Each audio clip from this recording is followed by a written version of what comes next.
Good morning and welcome to this panel discussion of what is the Conservative approach to UK higher education now. I'm Alison and I don't need to go through long introductions because you've got lovely explanations of who we all are out there.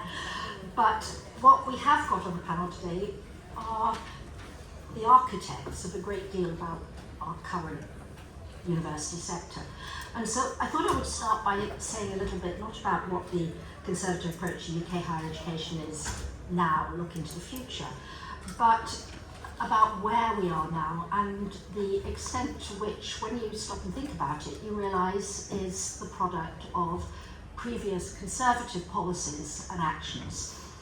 I have to say, to me, to a somewhat surprising degree, when I sat down to make some notes for this panel, I went through tick, tick, tick, and I went, oh right, well starting in the early 1990s there have been a lot of decisions and most of them have been by Conservative ministers and governments and they have been important. So I want to start with just pointing out a couple of things that are not specific to this country and to where we are now. And the first is simply the fact that we have a mass higher education system. And we have a mass higher education system. Pretty much everybody has a mass higher education system. Even people who've tried very hard not to, like the Swiss, have pretty much ended up with a mass higher education system. And inevitably, I think, alongside that, and here I think it's particularly in the English-speaking countries, there is a growing scepticism, I would say, about many aspects of modern universities.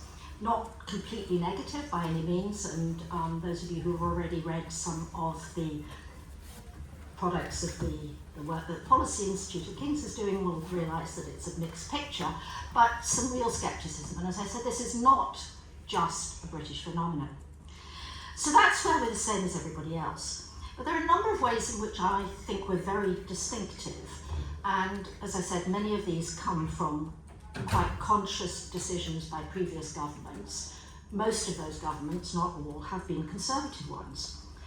So the first thing is we are a totally unified sector. We don't have two sorts or three sorts or four sorts of universities. Our universities are, in terms of their regulatory structure and the way they're funded, all the same. And that goes back to a decision in the early 1990s to get rid of polytechnics. And it's unusual. Most European systems are not like that. Actually, North America is not like that. And it's also one reason for another thing about us which is quite unusual, which is that we have very little, what people in this room will probably understand if I say level 4-5 provision. If I go out into the street and I talk about level 4-5 provision, they look at me as if I'm a bit weird. But I think if I say that here, that probably makes sense to you. So that's an unusual aspect, and I think the two things are linked. So that was, tick, that was a Conservative government that unified the sector. The second thing, which is not unique but distinctive, is our fee system.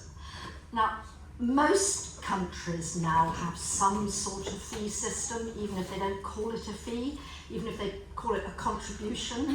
It's pretty usual because the cost of a global mass higher education system is very high. Ours is distinctive in that it's very clearly worked out as income contingent loans now, and it's a very high proportion of our university funding, unusually high. And that is, I have to say, a cross-party achievement. It started with fees at the end of the 1990s, when the fiscal position of universities was worse than it is today by quite a long shot, and basically everybody across the political spectrum in the end agreed that fees were the answer. The current structure of fees, as many people here will remember very well, was established by one of the Blair governments with Tory opposition. I know that's what politicians do, but I have to say this was not your finest hour. But then later, and I'm sure people have questions about this, again, Conservative governments introduced the current system, which is a much higher fee, and I'm sure people will have questions for David on that, a much higher fee, and above all, a much, much higher proportion of total teaching funding and expenditure than would be true in most comparable countries. So tick, tourism. third thing I would like to highlight is, again, by no means universal, though more common, which is that we have a demand-led system. In Scotland, for example, numbers of places are capped. Here they used to be capped. We now have no cap. We have a demand-led system, which is also unusual in the ease with which it allows new institutions to come in and compete. And that, again, is quite unusual, and again is a product of conservative administrations. And alongside that, which I think you might say go together, is the introduction of a very powerful regulator, the Office for Students, and here I look on my right. So what you have there actually is a sort of, and it really is, in many ways, a market system. Any student can come and look for a place. The number of places is not limited, provided a university is prepared to accept you, you can get your loan. There are much easier routes of entry than in most places, no cap on numbers, strong regulator. The final bit of conservative policy is one where I have to really plead an interest because it's the one that I was so deeply involved in, and it hasn't quite finished yet, and it is, hooray, still cross-party, in the sense that the current government has said it intends to complete it. But it is actually in some ways of a piece with the market approach of the previous policies, and that's the lifelong learning entitlement. And I was a member of the Auger panel that recommended a number of things for higher education, but our number one recommendation was to have much more of a clear entitlement for each citizen that they could use as and when they wished. But I have to say, this is something which, although it is intended to, above all, open up opportunities, create more diversity of provision, but it is very much in line with an approach which, again, is now accepted across parties in England, which is that there shouldn't be a cap on numbers, that actually the idea is that somebody who wants tertiary education should have a route through to it. So that's where we are, and we are in a sector which is pretty different from the one that I was educated in. So if you look through the 90s, which was a very bad time for universities in many ways, the 2000s, the 2010s, into the 2020s, we are in many ways a typical high participation university system for a developed country, but we are in many ways quite an atypical one. And I haven't said anything about the number of research universities we have, which is also unusual, and also I think partly related to the way we fund research, but probably we don't have time for that this morning. So that's where we are. So what next? It may be that my companions will not agree with this simplistic analysis of what drove many important Tory measures over the last 3 decades, which have created the system that we are in today. And I will be very interested to know what they think. But I'd like to finish with one other thing, which is, again, a question to the Conservatives on the panel. It does seem to me, and this is where I came in, that in the party at the moment, and it's not just in the Conservative Party, but in the political class perhaps more generally, and in the media, there is a really growing animus, a feeling that universities are not such great institutions, and to quote Juliet Samuel in the Times, we have a bloated university sector with useless degrees.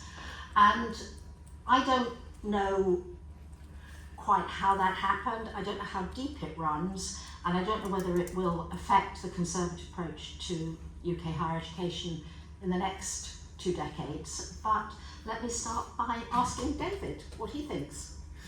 Well, there is that strength of opinion around.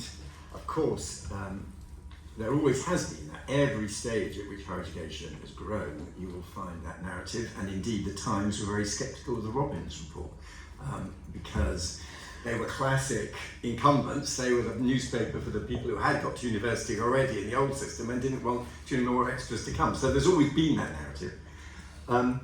But it will influence and could influence policy, and it could influence the Conservative approach. So the question for the fantastic panel, it's great to be here alongside re-elected that. What is the Conservative approach? Someone asked me, as we were gathering out for coffee, whether I was going to go off-piste on this, to which I said, I don't think there currently is a piece. So there is no official position, so I think we're all kind of off-piste. There's clearly, if I just look at it from a Conservative perspective, let's face it, the political interest in the Conservative Party has been apprenticeships. The Conservative Party loves apprenticeships and wary of the expansion of higher education. So if I was trying to make the case for higher education, paradoxically, I would start with apprenticeships. And the challenge for our party is, why is it that when we had so much rhetoric about the value of apprenticeships, participation in apprenticeships has shrunk so rapidly in the past 5 years? And meanwhile, when we were hostile to higher education, participation in higher education carried on growing. That's, I think, an interesting puzzle for any Conservative politician. Now, there is a paradox about apprenticeships, which is, as we know, Rob Halfon, Gillian Keegan, both people I regard as friends, were very pro-degree apprenticeships. Degree apprenticeships are very expensive. And what has happened, we have a fixed pot of money in the apprenticeship levy, and the more money that goes into degree apprenticeships, the less there is for other forms of apprenticeships. So what has happened is we've had a decline in the number of young people on apprenticeships and a rise in the number of over 25s because companies find degree apprenticeships for their older employees. We've had a decline in the number of level 2 and level 3 apprenticeships and an increase in the number of level 4 and beyond. And I would say to my party, okay, we love apprenticeships. What can we do to reverse the decline and reintroduce apprenticeships, especially for the younger people that we most care about? And the answer is, degree apprenticeships should not be a charge on the levy. They should be financed out of fees and loans, just like all other forms of higher education. And if you can persuade the party it needs to do that as a pro-apprenticeship measure, you then have the next consequence, which is, instead of bad-mouthing fees and loans on the argument it's a horrible system and please do apprenticeship because then you won't be trapped in this horrible system, instead you start making the case for this system because it's the way in which degree apprenticeships are funded. And as Alison rightly said, when you've had all parties actually in government going for this system, it is a bit perverse then to be attacking it in opposition. So that would be that's my kind of political challenge. Where might the Conservative Party go? Second point, that's the way the party might go.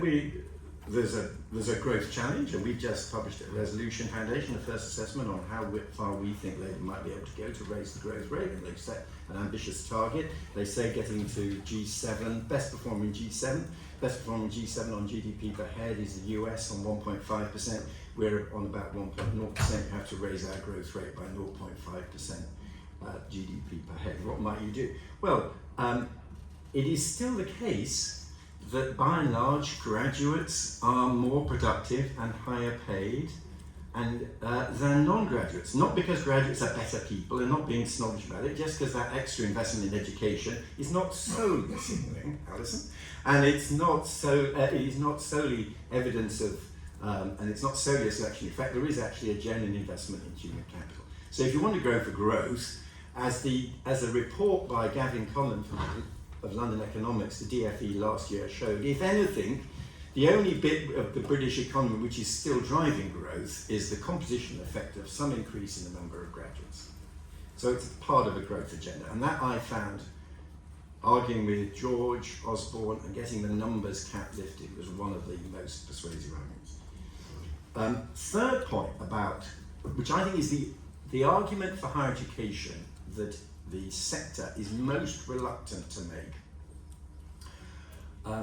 But security, defence, foreign policy, understanding the world, the number of meetings I had when we were in government, and I'm sure Joe had the same experience, when you realise that these ministers, if you turned up and said, what about more HE, they were very wary.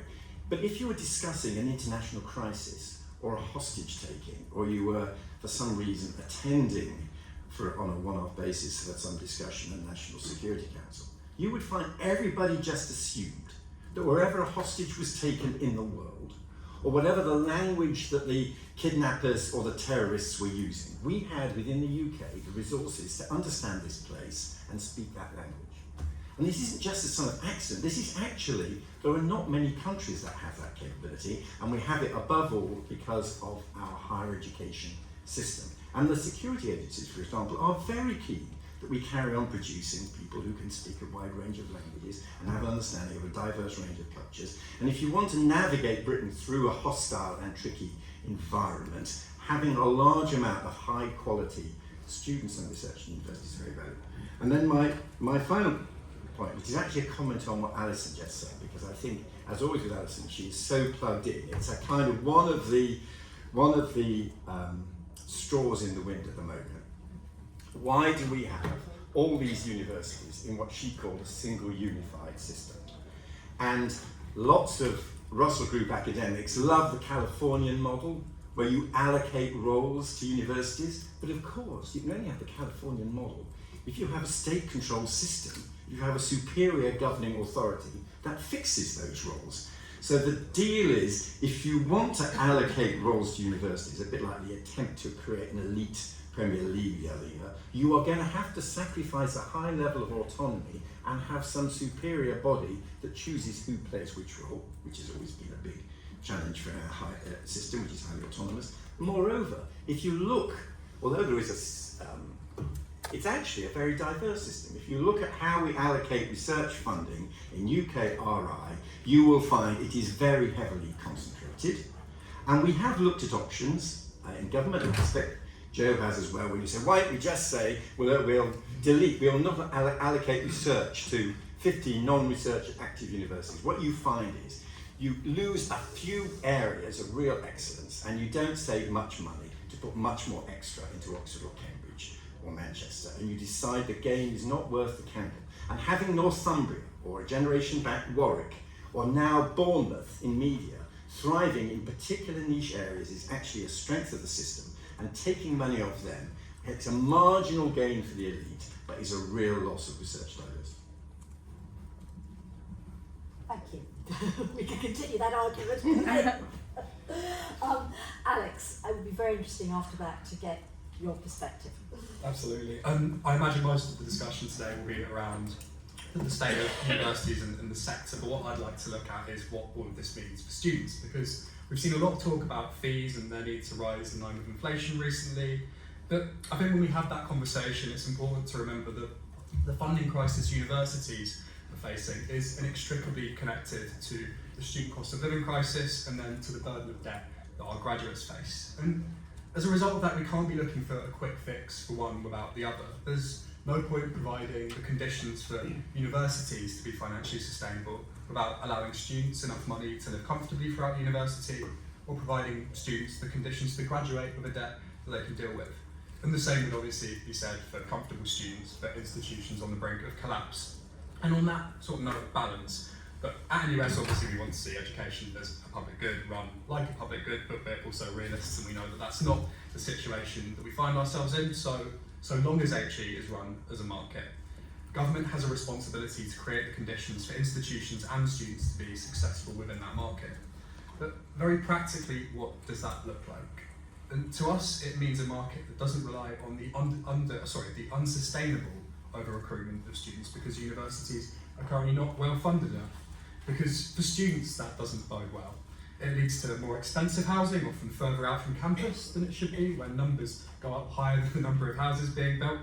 It leads to a depletion of resource that worsens the student experience and makes a higher quality education harder to provide. It leads to underfunded and overstretched welfare services, which can quite literally be the difference between life and death for some of our students. And to pivot away from the impact on students from universities being underfunded, let's also look at the fact that students are being impacted by students being underfunded as it stands.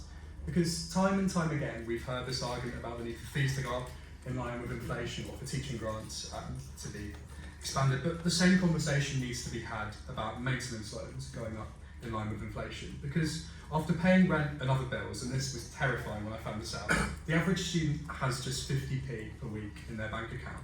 And for those outside of London, and I thank Nick and HEPI for this information, the average student needs £18,632 a year to get by, but based on the absolute maximum government maintenance support, which you only receive if your household income is below £25,000, your support falls £8,405 short of this. And during cost of living crisis, we can't just expect parents to contribute endlessly to their children's education, especially if they have multiple children. So we desperately need to start looking at those repayment thresholds. And I think it's the inevitability of a system where students are not provided with adequate support to live throughout their time at university that we end up with a two-tier student experience. One where some students can afford to be drinking at the bar whilst others are behind it putting pints. And currently 69% of students work whilst they study and 62% are working just to pay their rent and bills. So the myth of students working for disposable income just isn't one that's true for the majority of our members. And what this leads to is some students being able to enjoy themselves, and join clubs and societies and network and do internships, whilst students from less fortunate backgrounds are often not able to do more than the bare minimum. So when we talk about the student experience, and when a lot of us think back to what university meant for us, it was so much more than just seminars and lectures, but that's not the reality for so many of our students now. And we're selling students a false product now when we talk about this fulfilling university experience.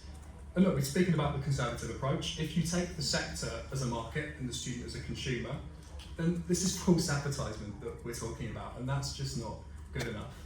So very practically, what can we do? Under the market-based HE sector that we have, what should we be doing for students to ensure greater access to, the ability to participate in, and then the ability to graduate comfortably from higher education in a way that doesn't undermine the sustainability of the sector, because that is absolutely a priority to us at NUS. And financially, we have to look at levelling the playing field where possible. Education should be a means for social mobility and for meritocracy, and here it should be the state that supports students, not universities. Universities should not be spending money that could be going towards actively enhancing the student experience, like subsidising trips or internships or equipment, on literally keeping students out of poverty. That doesn't allow universities to innovate or to explore or to take advantage of the incredible talent amongst their membership. And the short answer to this problem is that students need more money. We need maintenance support to rise in line with inflation to take the pressure off of students and give them a hand up, and take the burden away from universities having to act like de facto welfare states. We need to minimise the burden of debt too on low and middle income graduates. Students from poorer backgrounds are often more debt averse, and here it's actually the outcome of university debt that is a clear risk when it comes to access. So taking the burden off of younger, poorer graduates would be a huge step in the right direction and could potentially be done in a cost-neutral manner through the step repayment system based on the modelling done by London Economics. And another obvious way to reduce the burden of debt would be to reintroduce maintenance grants. And it's looking like that may be a real possibility, but it will be interesting to see what the thresholds are with regard to parental income and also how much it is that people will receive, because we're seeing a real squeezed middle in higher education at the moment, and we cannot be forgetting about them. So there's a lot of work to do, but seeing the value of education, whether that's through the lens of the sector as a public good or a market, it's clear to see that when you invest in education, you're investing in the future of our country. And when you do that, you get a hell of a lot back. Thank you. Thank you very much indeed, Alex. I'm not going to pause at all. I'm just going to go straight through to Joe and ask him for his reflections and how far we're going to get a unified view of the Conservative future from either end. Well, thanks, Alison. Great to be here this morning, and thanks to the Policy Institute for convening this event.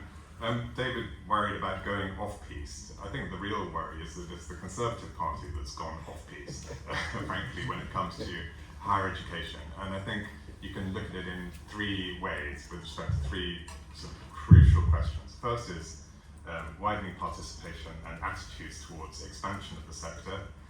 Second, you can look at it in terms of attitudes towards funding and how the system should be funded. And lastly, you can look at it in terms of attitudes towards internationalisation and the openness of our higher ed system. So taking them each in turn, attitudes towards widening participation and expansion. As David says, there's always been this vein of critique that the sector is bloated, too many people go to university, crappy Mickey Mouse degrees and so on. We're all familiar with it, it's been a feature of every stage of sector expansion since Robbins and even before. So nothing new there. What the Conservatives in this sort of reprise are forgetting is that this is a great Conservative achievement, and it is ultimately the most successful levelling up policy that the Conservatives have ever given the country. We've taken the participation of young people from disadvantaged backgrounds from about 13% all the way up to, in 2010, all the way up to over 33% in 2022. And that has enabled social mobility to continue to have a part in our system, and has enabled many more people to get on in their lives. So this should be championed as a great Conservative success story. Sadly, it hasn't been in recent years.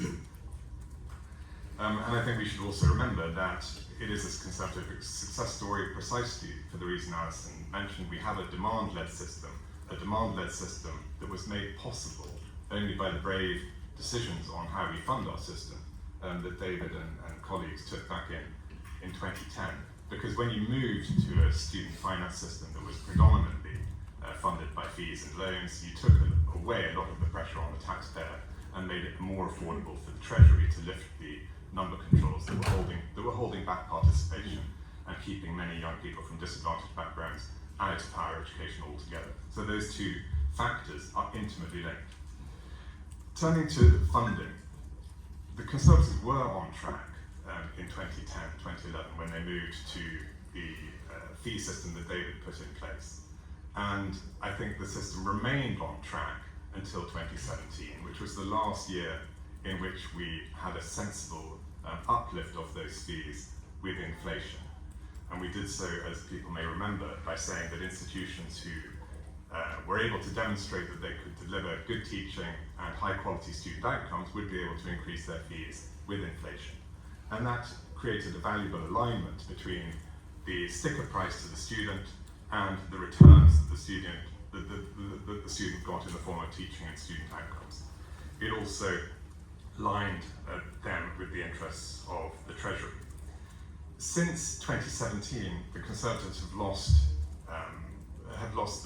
their way on funding.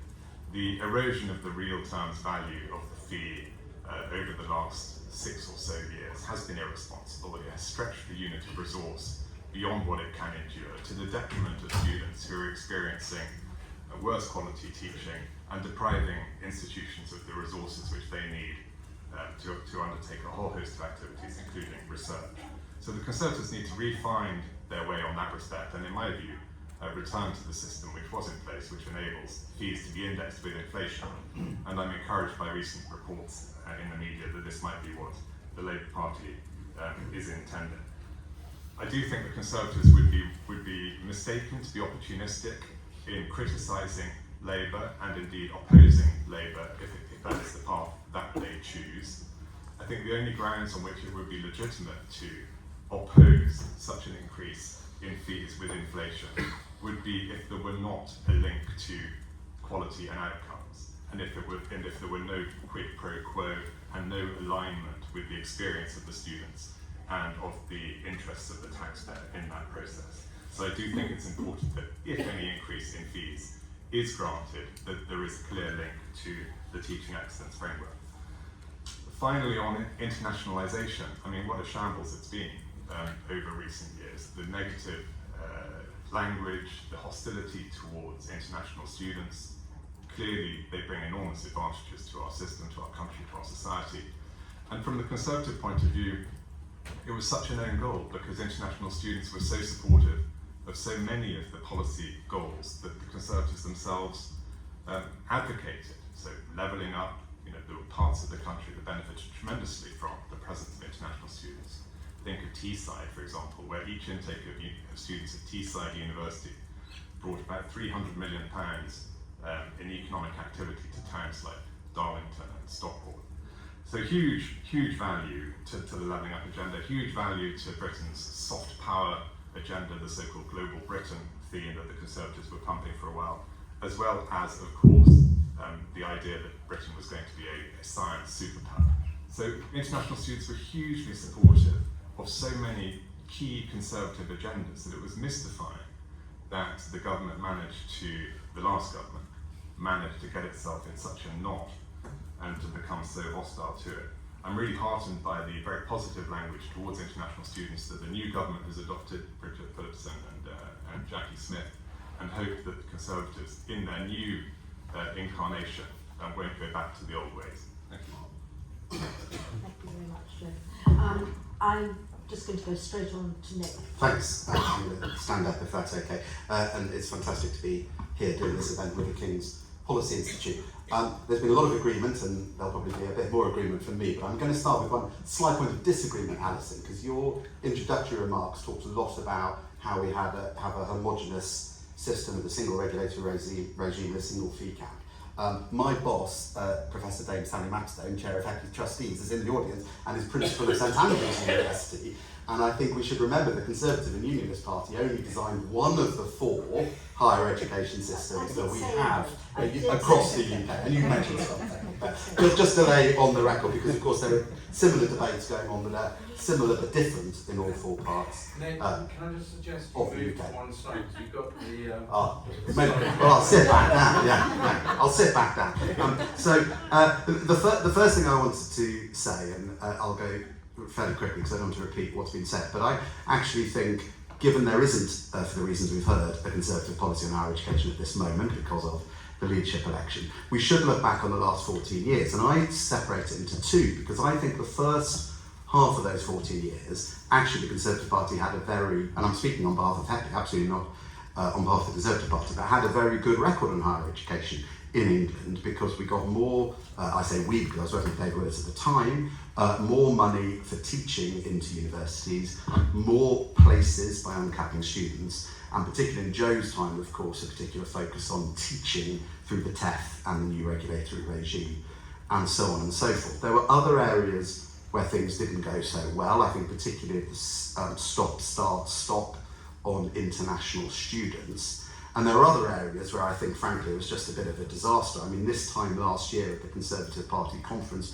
you'll remember there was the launch of the Kicking Woke Ideology Out of Science campaign, which I don't think any of us really understood what it was referring to, and it just seemed to make enemies for the sake of making enemies. And then, of course, at the election in July, it seemed to me that the Conservative Party were emphasising the bad stuff and playing down the good stuff. And they actually, as I say, there were things that happened in those 14 years that were very positive for universities. And then instead we were told that universities were overblown degree mills. And I think there were 2 problems with that. First of all, most people don't really seriously believe that. They want their kids to go to universities, they don't seriously believe universities are failing.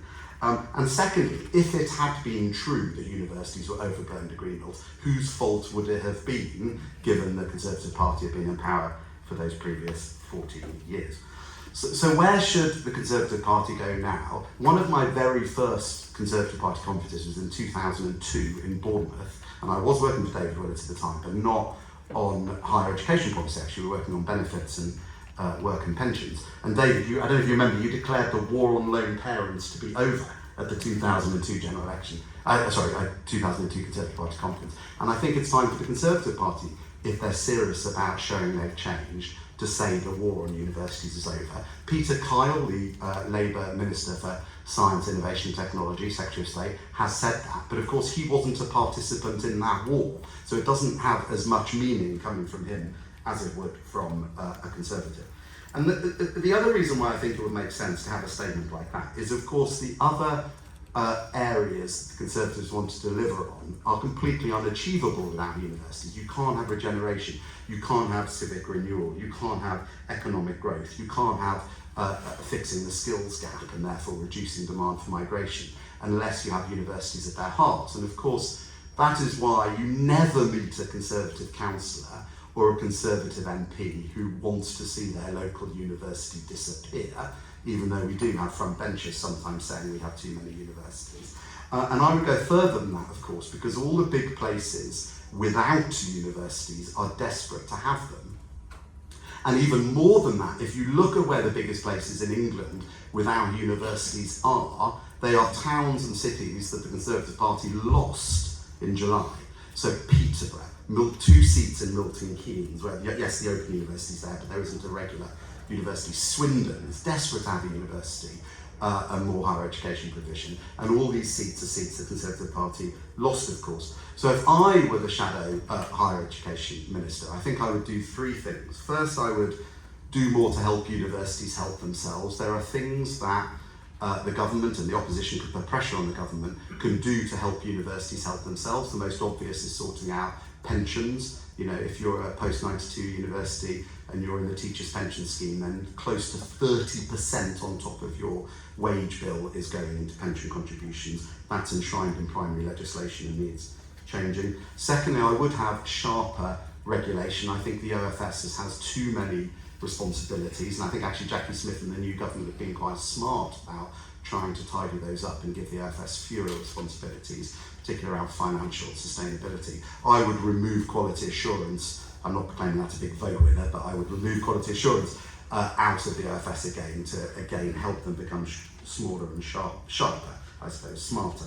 And I would support students. There are various things Alex said that I agreed with and various things Alex said that I don't agree with. And actually I would go further than what Alex recommended on maintenance. He said maintenance should be linked to inflation.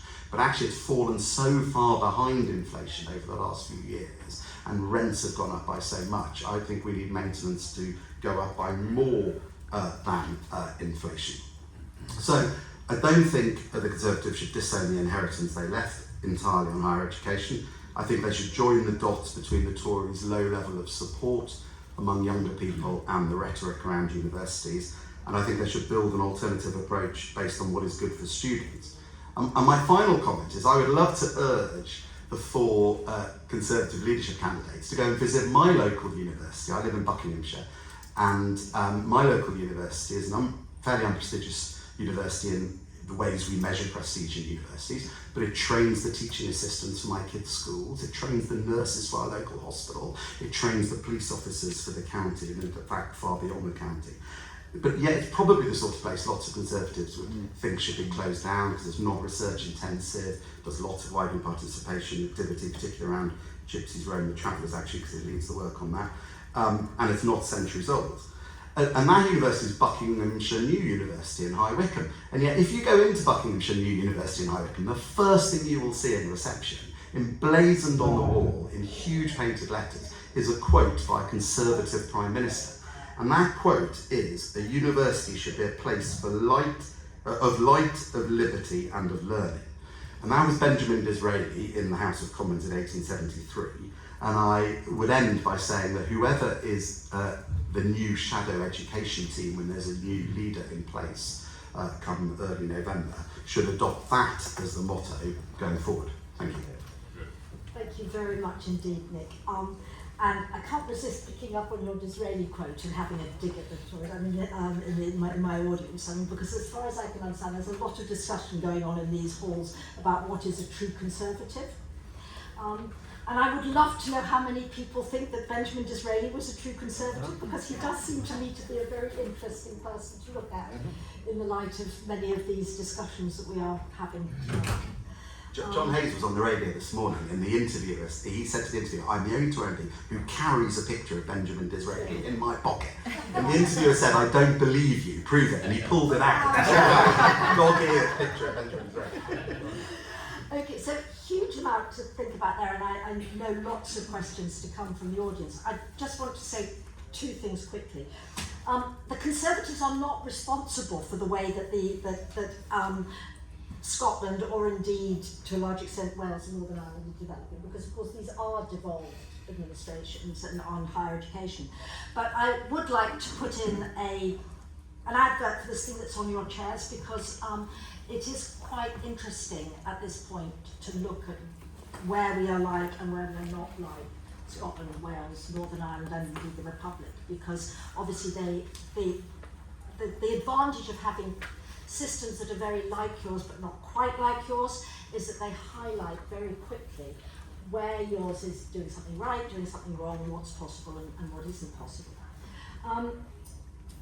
2 other things I would like to say. One is, again, actually sort of slightly self-serving, it's about maintenance, Alex. When we did the Auger review, one of the things we argued very strongly was that maintenance grants should be introduced. And when we launched it, actually Theresa May, who had commissioned it, said that was the one thing, as she was already clearly not going to be doing any of this, but she said that was the thing she would most like to have done. And of course it's because Treasury sees it as expensive. But I do think that it is a real issue because there's a tension in every country. We're actually not at all bad on maintenance support internationally, but we are an outlier in not having any grants for the most disadvantaged. So I do think that's something that any party looking at costs and looking at the future and looking at how we want to think about opportunity and higher education system has to think about, not just about making more available, but about this issue of grants which take the burden off the people who have the least family behind them. And the third thing I would like to finish with is this issue of research, because she would say that, wouldn't she? She's from Russell Group University. I think there is a major issue about research support in universities, and we shouldn't think it will all take care of itself. One of the reasons that our system is internationally so extraordinarily well known is because we have a remarkably high proportion of universities which are internationally competitive. Of course they're not the only institutions that are worth having, but without them we would have a very, very, very different system. And I'm as guilty of this as everybody else, but I find at the moment that in our discussions of university funding and the future of higher education, we tend to take it for granted that the research will just trundle on. I'm not sure that's true. I actually think that our current system of research funding is interesting and has been important, and I have it on the authority of the person who designed it, partly designed to offset the effect of making everything a university by reintroducing something that actually differentiated between institutions. Now, for good or for bad, it's done that, but I do think that we shouldn't just assume that research in the research universities will just sort of take care of itself no matter what else is happening in the system. So she would say that, wouldn't she? And with that, I would like to throw this open to questions. There is, and please ask a question, please don't give a speech. Right there. Hi, how can UK universities reduce the reliance on and influence from the Chinese Communist Party? Thank you. Right. Who would like to take that one? Joe. Yeah, well, I mean, I think first off, Chinese students are individuals, right? They're not representatives of the Chinese Communist Party. They are coming here because they've made individual decisions. Their families have made personal decisions to make the investment in the UK higher education because they're going to get a great return on that investment. So I think it's wrong and I think quite unattractive in a way to group Chinese institutions as a sort of representative of the Chinese Communist Party. They're not. They're all individuals, and they're making their individual decisions. Now, where there is evidence that Chinese students are forming a block on campus that is impairing the learning environment, either for themselves or for other students on campus, then of course institutions have a duty to ensure that the learning environment is not affected in that way. And where institutional leaders do come across examples of that sort, then they've got to be absolutely fearless in ensuring that freedom of speech, freedom of academic research, and the freedom of students to go about their business is absolutely unimpeded. So I think we of course need to have our eyes open. Our system needs to have its eyes open. But when it comes to the sort of the student body, I think we've got to remember that these are individuals, and we need to respect that.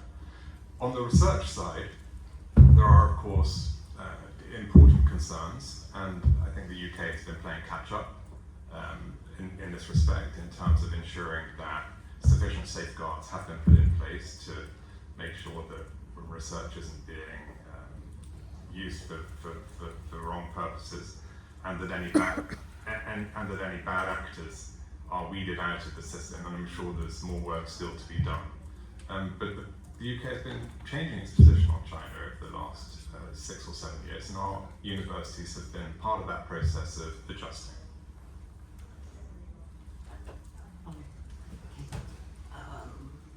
Two back. Oh, no, okay, that's fine. Actually, Okay, thank you. What focus will the Conservative Party give to supporting lifelong learning, recognising the importance of making sure people from all ages and all backgrounds have viable options to study more flexibly? And I should say, I work at the Open University, hence the question.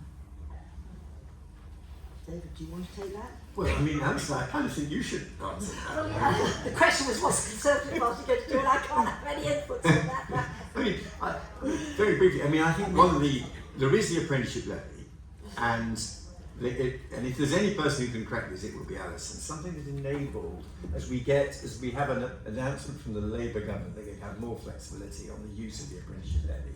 There aren't some ways in which we're going to make a better connection between apprenticeship levy spend and lifelong learning spend, because the pure loan, if there's no employer contribution or other funding, I think will put a lot of adult learners off. Okay, I will let's add to this a bit. I mean, obviously, since through the Auger Review and through the fact that I was an advisor to the last Conservative government, I do believe that the lifelong learning entitlement has genuine potential to open things up. And there's a bit of an obsession with the idea that people will go and take little modules here, there and everywhere. I don't actually think that's what will happen. I think it will mean that people do things at different parts of their lives, that they do vocational certificates after a degree and so on. It doesn't, of course, address the issue of anything below university level qualifications. And I think that continues to be something which actually neither party is really facing up to. That's a whole other discussion. I do actually agree with David, by the way, that the apprenticeship levy is something where we need to start thinking about it much more coherently in terms of where it fits and whether you can introduce sort of tax breaks that encourage employers to support it. But in terms of putting down a sort of a marker for actually every single major political party and outside this room, I think that sub-university lifelong learning has been a consistent failure, and no party has a really good policy for it. But like I said, that's a whole other discussion. Loads of people, so I'm going to just, how about right up here for a change?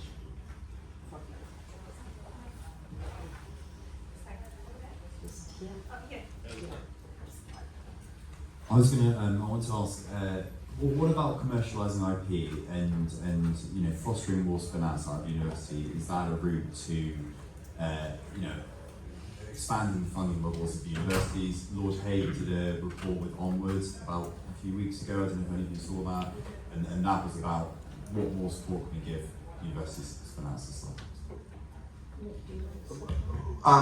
Not particularly, because I don't think I can claim to be a huge expert on this, but there's a very good chapter on this in the Universities UK Blueprint that came out the other day, and we do have the President of Universities UK in the room, who I will say more, but with Peter Mandelson led on, and I had some specific suggestions on things that hadn't always worked as well, and other countries we could learn from, so I would point people towards that.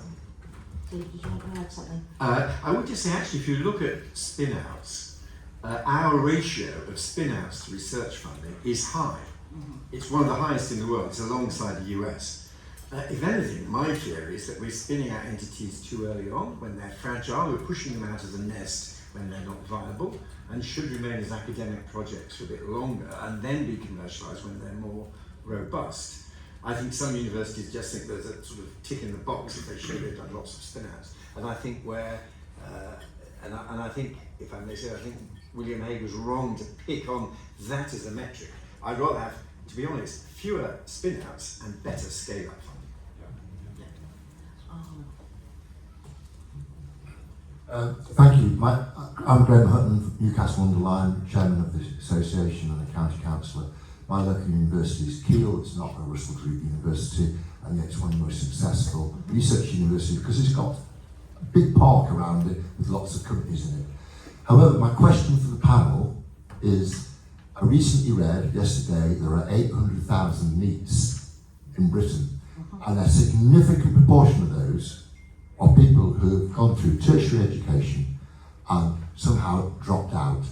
And to me, that's 800,000 lives utterly destroyed and a huge burden on the state. I genuinely believe Higher Education Institute could do a lot more to point those in the right direction of work, and that would help some of the things that Alex was talking about. But we do need to help those students. Alex, could you start us off in terms of the problems students face at the moment? I mean, yeah, the big problem that I hear time and time again from students is that they just don't have enough money at the moment. And this might not directly answer your question, but look, we talk about 50p a week after rent and bills. Food bank usage amongst students has actually doubled in the last 2 years to 14%. 53% of students, are actively cutting back on the amount of food that they're consuming at university. So we do need to see increased support. I mentioned universities acting as the sort of de facto welfare state or institutions. I don't think that that's good enough, because I think it's really limiting the work that our institutions can and should be doing in terms of actually innovating and providing that more expansive experience when it comes to education beyond just sort of seminars and lectures. So I do think that students do need that money in their pockets. Can I follow through on that a bit, because I completely agree with you. We have a real crisis. The interesting thing is that our system used to have very low dropout rates. I know quite a lot about the French system and have a lot of colleagues there, and if you compare our system with the way the French have run their system, it's actually been one of the good things about this country, that we haven't had what has become effectively a tradition in France, is you bring vast numbers of people in, you throw large numbers of them out at the end of the first or second year, and they have nothing. And it's been one of our real triumphs until recently that we didn't. And we still have a relatively low dropout rate, but it's been going up. And we also, as I'm sure everybody in this room knows, we seem to have a mental health crisis in this country that nobody really understands.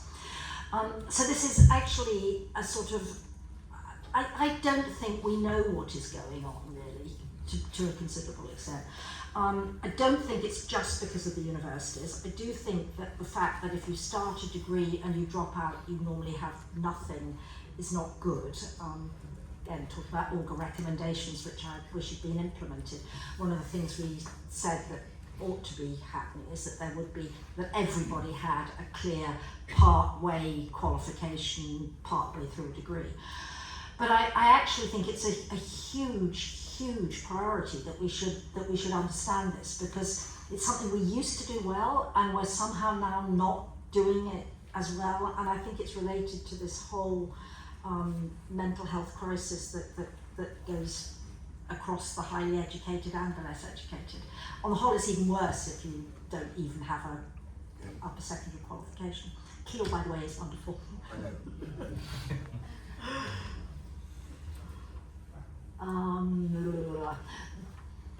Back there, final row with hands up, 3 in. Yeah, yes. No, well, actually, I meant, why don't you go and then, I meant the other side. I meant the other side, the guy with the camels. Yeah. Good. Near we have the University of Creative Arts, which does amazing work training artists. It would be a bit odd if they started offering, say, law, because they don't have the network, the facilities, the history to do it. Do we need to start thinking, particularly about universities which don't have loads of historic money, to start encouraging them to focus more on doing small, specific degrees rather than offering largely poorly written, poorly run degrees which don't really provide much value because they're overstretched and just not what they are there for? Who wants to take that one? I mean, I personally think the Conservative Party in this Conservative Party conference should respect institutional autonomy. I think it should be up to the universities to decide what range of courses to offer. Again, in the blueprint that came out earlier this week from Universities UK, there's some very interesting recommendations around shared services, which means it might be more feasible to stay surviving as a small specialist institution if you're sharing all sorts of things with other universities, like the Falmouth campus, where you've got two universities on the same site. But I wouldn't want policymakers to tell any university what degrees they should be teaching unless there's a real strategic national need for that. Can I make a quick comment? Because actually we should remember that Joe, when we had the fees increased from 9,000 to 9,250, introducing the TEF, which was a measure of teaching quality, was a key part of that. And I do think history would have been different if we'd been able to maintain the TEF framework and universities had engaged with it. And if I may, very briefly, because I wanted to offer a vulgar fact. It's about the previous question. It's true there are more NEETs in general, but I just checked and there are some people who don't work, having been to university. The employment rate of 21 to 30-year-olds who were non-graduates is 72%, and the employment rate of 21 to 30-year-olds who went to university is 87%. Going to university is quite a good way of reducing unemployment in our activity. How many people still want to ask questions? Okay, I think we're doing quite well here, but I'm going to take, in that case I'll just take two at a time. Can you put your hands up again? The last, the same row you're at, can I have both the questions from that row? Yeah, I'm chair of finance of the Monty Academy Trust, and I've also got a lot of intimate knowledge of universities. Why can I educate my sixth form students with lots of facilities, science labs, etc., for half the price of the fee? Okay. And there's another question in that same row, so I'll take that at the same time.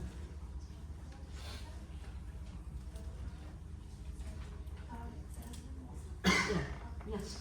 Hello, my question was about people who graduate. So basically, most people struggle to find a job. So maybe we can discuss or maybe answer how maybe universities can solve this problem, because people get degrees that does not provide actually employment opportunities. So I'm personally studying at Edinburgh University, and all my friends who graduated are actually struggling to find any work, not even in their sector, but just any. They can't be even a barista, for instance, in the bar, and which is extremely disappointing thing in my opinion.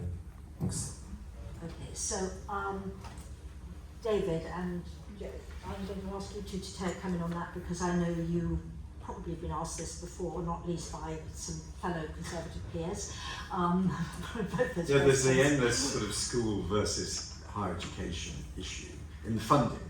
I think the answer is it's very hard to be confident you're comparing like with like, because there are lots of other budgets, for example, for school capital. The HE funding is for everything. I regret we call it the tuition fee. It's really the university fee. And I remember that in my negotiations with the Treasury, there used to be capital grants to pay for university facilities. We got rid of those, and the Treasury argument was one of the things that universities are going to borrow money for, using the fee income to service the debt, is to fund their capital. The original deal involved access programs. The universities have an obligation to deliver access programs. Initially it was going to be £1,000 a year of the 9,000 fee going on access programs and social mobility. The Department for Education wants universities to help fund programs, particularly in maths and elsewhere in schools. That has to come out of the fee. So the fee does a wider range of things than the school grant is often compared with. Alex, what's the second question?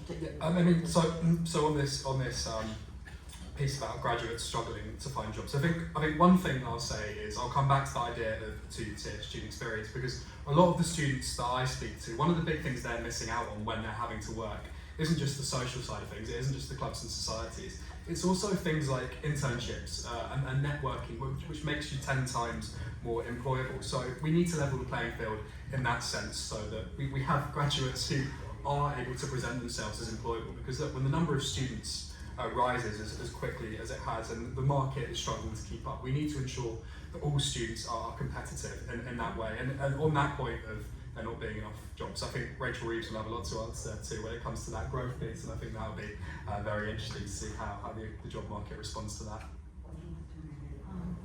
Okay, let's have this one in the front row, and then also this gentleman here. Hello, my name is Alison and I'm Executive Director of CASE, and we're the leading independent UK organisation for advocating on behalf of the R&D sector.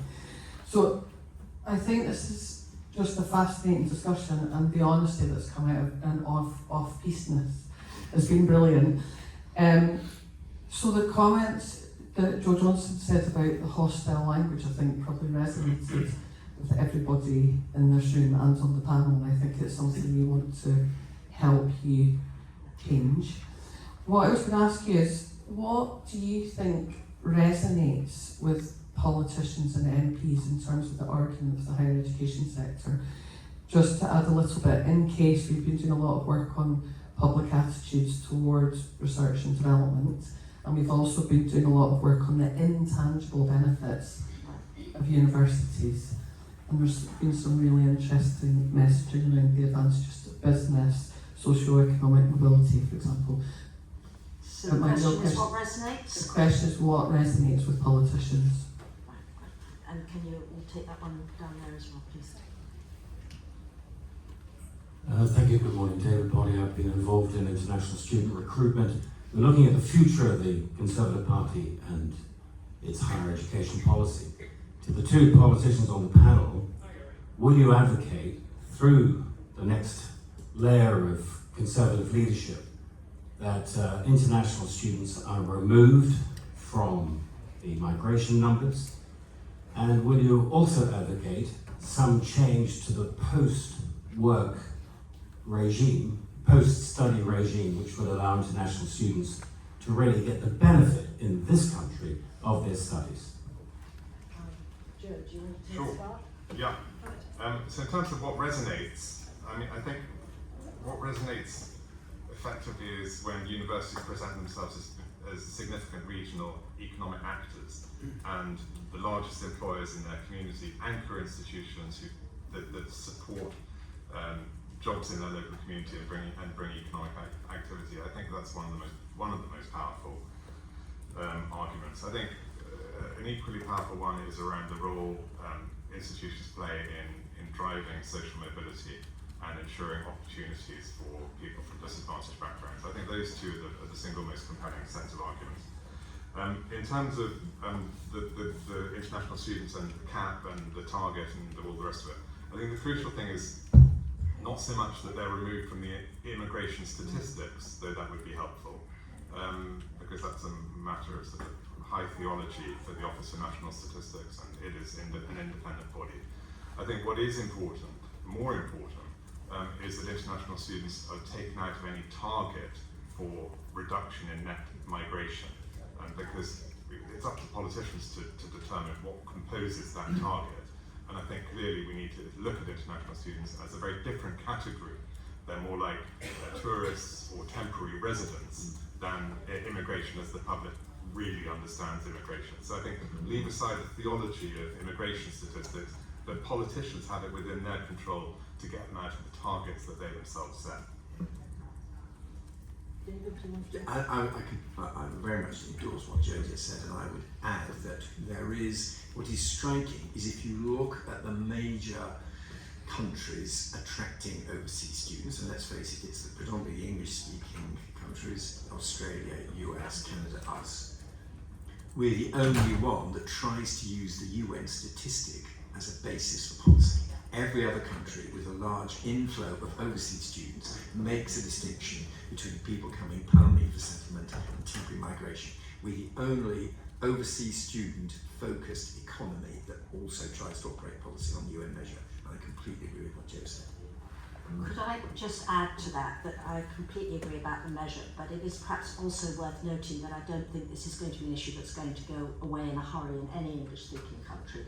The Canadians have just introduced for the second time, almost no notice, draconian overnight controls on the number of as I'm sure you know, the number of international students. The Australians are also doing so. This is related to a lot of the issues that you were talking about, Alex. I mean, the strain on resources in the universities, the strain on housing, all the rest of it. I think I completely endorse what both Joe and everybody said about the value of this. It's also a core part of any government's projected financial settlement for the universities. But I don't think that the measure is that important, though it's annoying. I don't think we should see this as something that we're going to settle quickly or as something which is entirely a British challenge.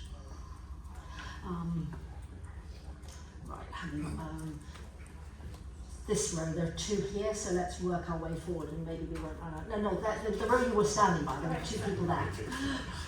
Thanks very much. We've got about another 5 minutes over. Lewis from the Association of Colleges. So really great discussion. I suppose in your opening remarks I heard a set of really powerful cases for the value of higher education, the need to fund it better, the need to put more money into maintenance support and so on. And I suppose you could mischievously kind of characterise that as give universities more money and leave them alone, which would be surprising given kind of the people on the panel. So I suppose, is that true? Is that unfair? And if it's unfair, in what ways do you think the university sector might have to more radically change?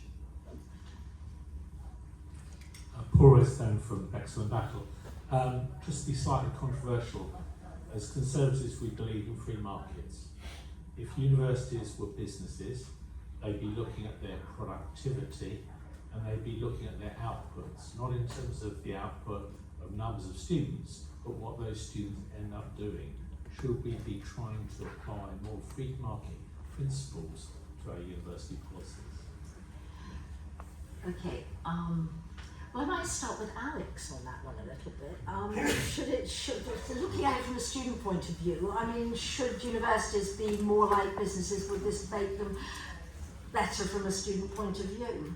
I mean, I always worry about this notion of sort of students as consumers in the traditional sense, because we're so locked into the area we're in. You know, we've started renting, we've started putting money into a system, we've signed down to a year or free at university, and it's very hard to withdraw ourselves from that if we're not happy with the product. So in that sense, I don't think it's a sort of a traditional business setting, and as such, I think it's difficult to make that comparison. And the work that, from a student perspective, we want to see is genuine co-creation, because we talk a lot about consultation and listening to students and doing the odd survey, but when students aren't happy, they currently don't see that feedback loop closed. We talk about things like TEF or the APP, and currently we don't often see that feedback loop closed. We don't often know that in the years in between the submissions, the work is going on in line with what students are asking for, with that co-creation with student officers. So I think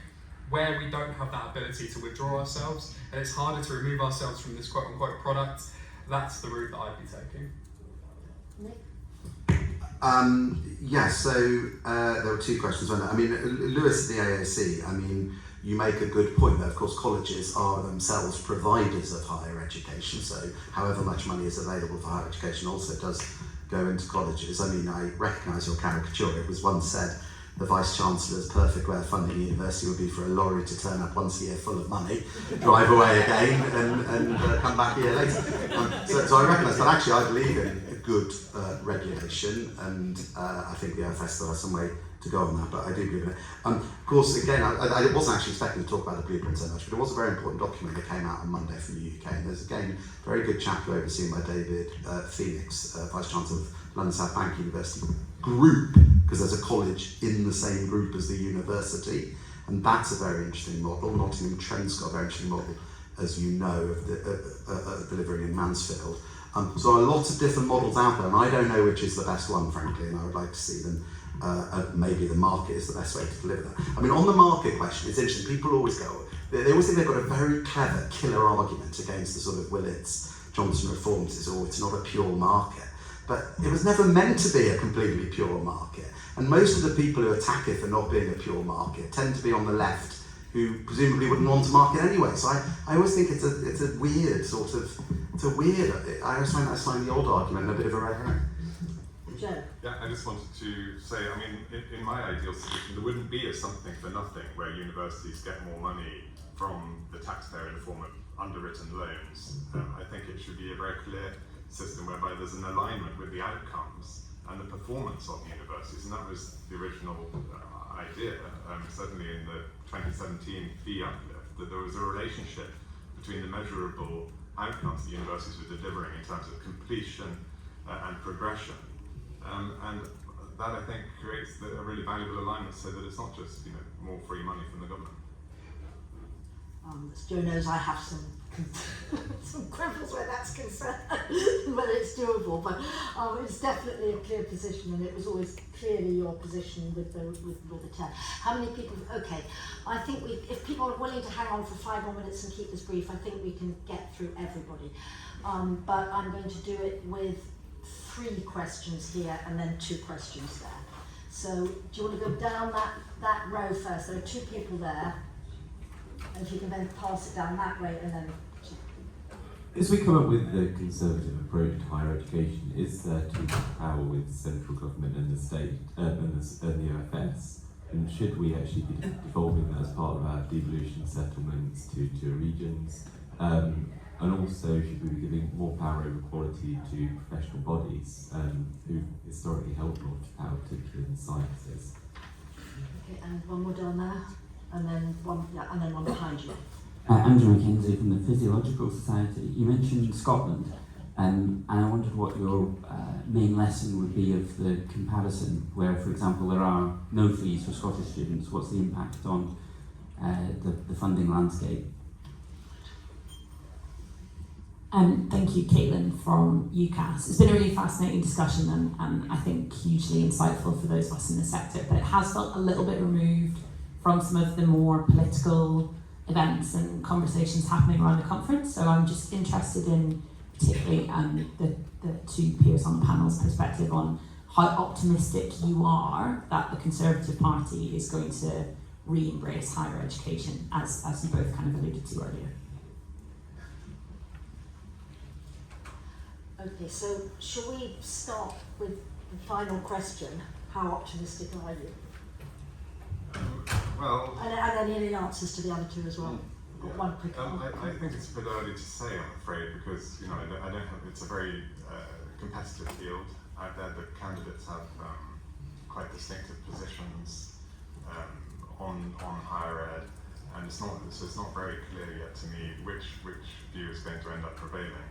I do think there are some sort of strong headwinds that any of the candidates will face in adopting the kinds of some of the approaches which we've been advocating, David and I and Nick and others, on the panel, strong political headwinds to do with some fundamental misconceptions about the higher education system and the value that it brings to our economy and society. So I think there's a lot of work to be done in terms of how universities communicate their value in our political system, and that's the work. That's a piece of work that's going to take a lot of time. There is a paradox here, of course, which is that Conservative MPs represent, by and large, very high participation constituencies. People say 50% is too many people going to university.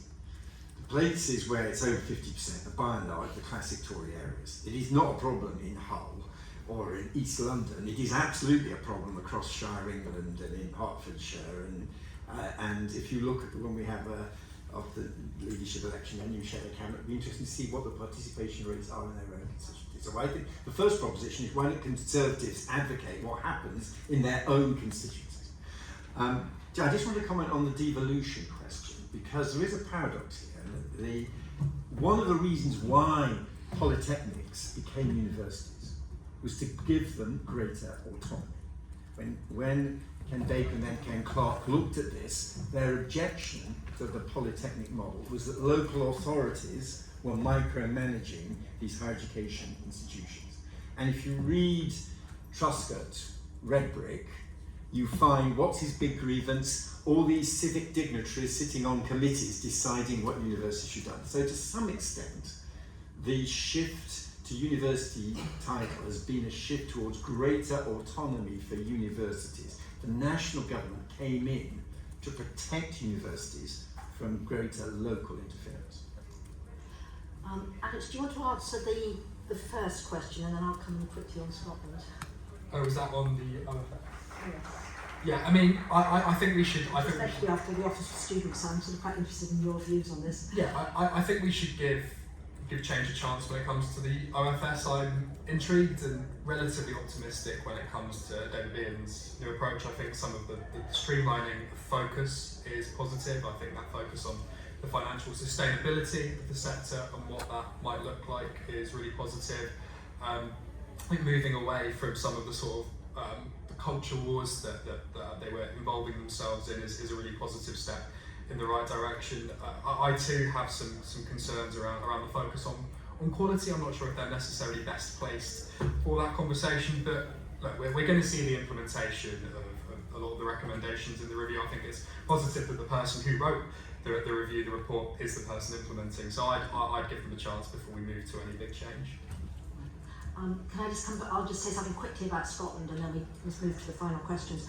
I think that in looking at the Scottish model, which is quote free, I think it's worth noting that first of all, the Scottish government interferes in universities far more than the Whitehall government, Westminster government does. And secondly, that funding per student in Scotland is now significantly lower than in England. So really, I mean, it's interesting, but it means that there are some obvious limits to this much more controlling, centralised model.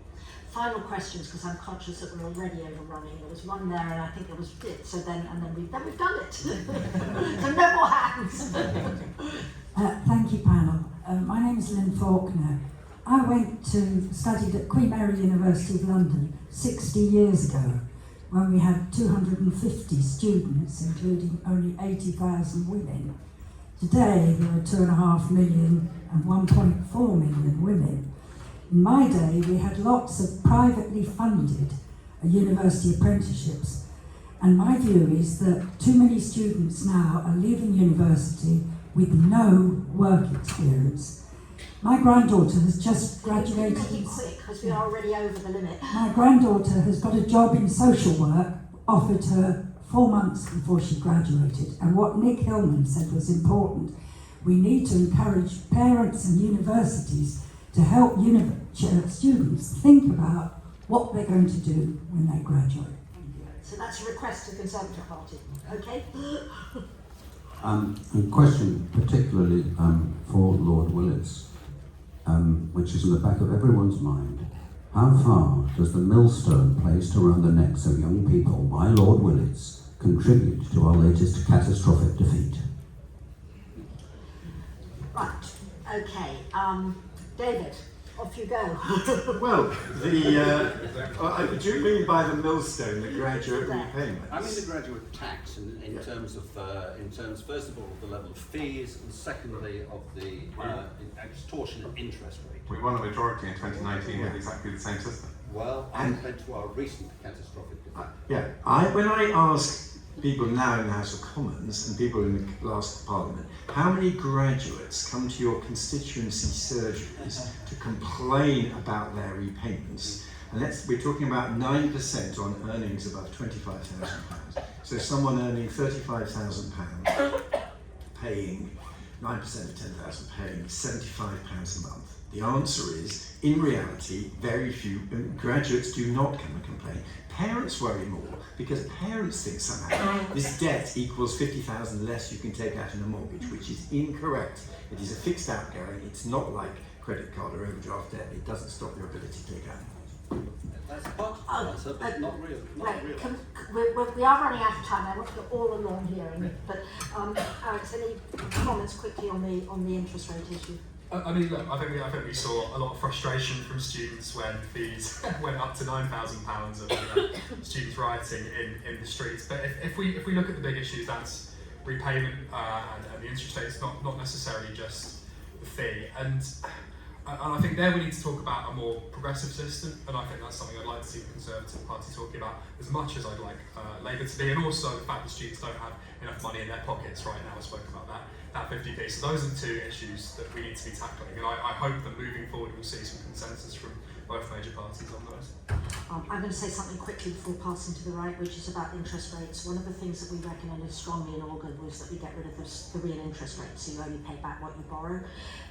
That's now been reintroduced. I feel very strongly, whether or not it contributes to anything in the polls, that was right. There is a pushback on that. All sorts of people arguing that it should go back to a real interest rate. I hope the Conservatives will not sign up to that.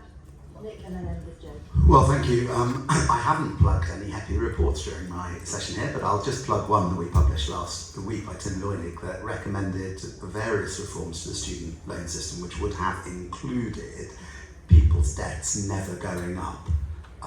You'll see it's a 10-point plan with lots of complications, so I won't go through each 10-point, but there is a model that was published in the last week that aims to go even further than the outgoing government did on interest rates, and Alison's just referred to that. On the first point, I mean, the best teaching I ever had in higher education was my master's at Queen Mary, so I am also an alum of that, and a fellow actually of that wonderful institution.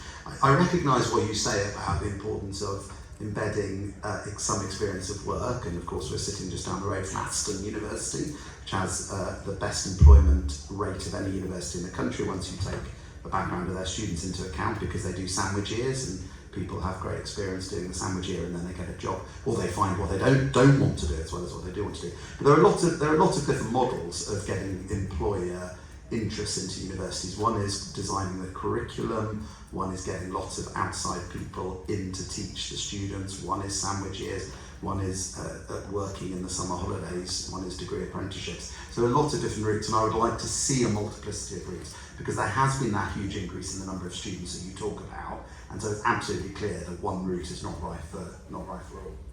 Joe, you get the last word. Yeah, well, I think getting rid of the RPI +3 formula was very important politically, and it was the most toxic element of the loan system before the recent reforms, and it was jeopardising the public support for the entire system. So getting rid of it was really important. There were lots of silly arguments made about the fact that it was supposedly more progressive, because it meant that those people who did repay their loans in full repaid more and therefore subsidised more those who didn't repay. But that may well have been true, but it was at the cost of imperiling a system which was delivering huge social benefits in terms of widening participation to much bigger groups in society. Okay. Thank you very much, everybody. I'm sorry to have overrun, but everybody seemed up for it. And we have actually let everybody ask their questions. Yeah,